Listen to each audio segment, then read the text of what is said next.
And Bruce Brown, by the way, RJ, just an absolute sensational pickup as LeBron dumps it off to Jones there. Just an absolute sensational pickup, a value pickup. You know, he came over here with the taxpayer mid-level, and now he's coming over here and talking. Great for the Nuggets. Did he hear you talking about him? Because he wanted to come over here and have a conversation with us. But look, Bones Highland with the move, and look, in Brooklyn, you know, maybe not so much, you know, obviously last year was a little crazy, but he has proven, and every coach that we have talked about has called him a Swiss Army knife because he defends, he brings it up. You know, he does so many little bitty things for each team that he plays for. And look, they were lucky to get him. Look, he come over, wanted to talk to us. He must have heard you talking to him. And then he went over and started talking to Darvin Ham, who was trying to have a conversation with Patrick Beverly, but Tom was not. I'm not a lip reader, and I don't know what he was saying, but they did just completely play off of him, and he is shooting 40% from three coming into tonight. He's got 10 points, 2 of 2 from three. Highland gets in the paint, comes up short, and Damian Jones gets the rebound. Here's LeBron, 3 assists so far, 2 points. He has scored in double figures in 1,099 consecutive games. He just stared down RJ as he gets his second field goal. And just say he's a little too late. Look, you get a rookie on you, that is your job. That is his, you know, that's his job, to go against the rookie, get the easy bucket, take his time. And Bron did a pretty good job of not going up for the pump fake, you know, taking his time. But LeBron hit a tough shot over him. I've seen more lookovers from players in this first quarter in 2 minutes than I think I have in 17 years of doing NBA games for ESPN. What is going on with you two? Well, RJ is a popular guy. He's got a popular podcast. He's on TV almost every day on NBA Today. You know, we're just happy to be in your presence, man. And you played for so long. You've had so many teammates. You're royalty, man. Thank you for saying that, JJ. And he's 100% correct. So we're going to move on to the next stuff that we want to talk about. No disputing. No. Well, when you've played for as many teams and as many years, you know, you're a lot of teammates still out there on that floor. Here's one of them, LeBron James, and he comes up short on the three, rebounded by DeAndre Jordan. Denver by 4, just over 2 minutes into the second quarter. Lakers 0-3, Denver 2-2. LeBron has started 0-3 just 3 previous times in his career. As Brown connects on another 3, that's his third. He's got 13. He improved last year as a shooter. I know he ran a lot of pick and rolls as the screener and would short roll and then make plays out of that. But as a shooter, he made improvements last year, and he's yapping with LeBron right now. James missed another shot. Green on the drive, and they're going to say a foul on Brown in the act of shooting. So 2 free throws coming up.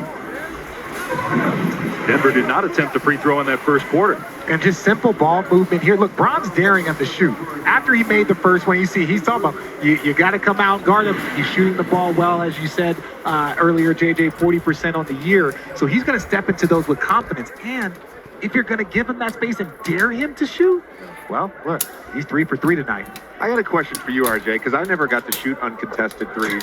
As someone who got a lot of uncontested threes where people didn't close out to you, what's your mindset when you catch the ball and see that? Wow, shots fired. My mindset is take my time. Lace it up, take my time. I don't have to come across curls. I'm not running around trying to shoot quick. Take my time, lace it up. That's what my old coach Larry Drew taught me when I was learning how to shoot my 3rd, 4th year.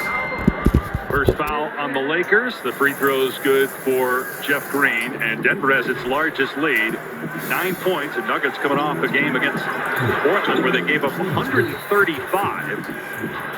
Michael Malone called his defense atrocious. He reiterated that with us in our conversation with him pregame about just how poor the defense has been.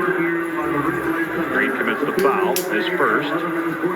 And going against this lineup, RJ, how do you feel about this switch to zone? Because I like this look for Denver. Well, it's a great look, and especially, look, Coach Malone talked about it. This is their 5th game in 8 nights.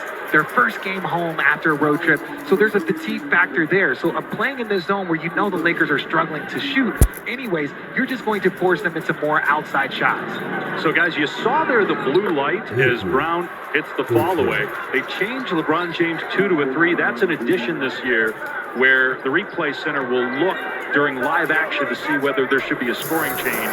And if you see that blue light on, that means that there is one, and that's why the Lakers got an additional point there. The Max Strus effect.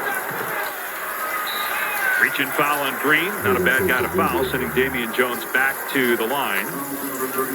He went 1 for 2 on his last trip. Second foul on Green, fourth on Denver. Time to check out tonight's upcoming national TV schedule. Brought to you by Under Armour. NBA TV tomorrow night, Dallas at Brooklyn. Miami at Golden State. And then on Friday, we have another... Like the video, subscribe to the channel, please. Phoenix, boy, big win for the Suns last night against the Warriors. What did you guys make of the exchange, respectful exchange between Devin Booker and Klay Thompson, who was ejected for the first time in his career? Klay's got 4 rings, and 4 rings get you respect, but it also makes you a target, right? Like, and that's one thing that the Golden State Warriors know. They've been the defending champion multiple times now, and so teams are going to come at them. And look, I understand it, and the thing that I like most about it is that Devin Booker was so respectful afterwards. As you see Bones Highland with the little floater. Bones Highland has to be the guy in this lineup for the Nuggets to create offense for them. They've run a number of pick and rolls there with DeAndre Jordan, and he's made good decisions and scored a couple buckets. And I actually, to your point, as LeBron James travels on that post move, to your point about Klay and Devin Booker, I also love that post-game press conference that Booker gave. The reality is, both those guys are highly competitive sickos. And when you get them in a situation where they're yapping at each other, neither of those guys is going to back down. No. Shot clock at 10. Here's Highland.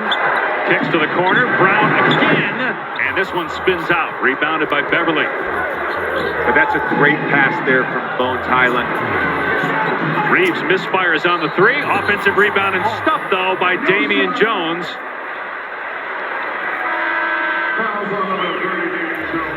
And those are the shots, RJ, that they've got to be able to knock down. A wide open corner 3, swing, a great pass there from LeBron. In transition. The Lakers are now just 3 of 14 from 3. So no basket foul on Jones, his first. And look, Denver's not shooting that much better, 4 for 14. But they're getting into the paint, getting some baskets around the rim. Here's Highland again, puts it on the deck. To the wing, Caldwell Pope comes up short. Jones with the rebound. Where are the points going to come from other than LeBron James right now? Got Anthony Davis on the bench. Davis had a good first quarter with 8 points. They do get Jones inside this time for 2. And you could use some more pick and roll right there when you're talking about Patrick Beverly. Obviously, you don't want to take the ball out of LeBron James' hand, but he is also an amazing slasher. He's an amazing cutter. So putting him in some positions where you maybe run a pick and roll, get him on the move, might free some things up for the Lakers. And that's a nice job there from Patrick Beverly of keeping his dribble alive, using that snake dribble or that mass dribble to get to the other side of the paint, which more often than not creates confusion, as it did there for Jones to get the dunk. LeBron could not score in transition. James is now 2 for 7 from the floor. Highland is left open. Denver's had a lot of good looks from 3 the last few possessions, but unable to connect. Good pass to James in transition. That was Reeves who hit him in stride. And a timeout by Denver as the Lakers pull within 3. Stay tuned for more from the Lakers and the Nuggets. If you get that runway, I don't care how old that man is or what year it is, Lakers down by 3.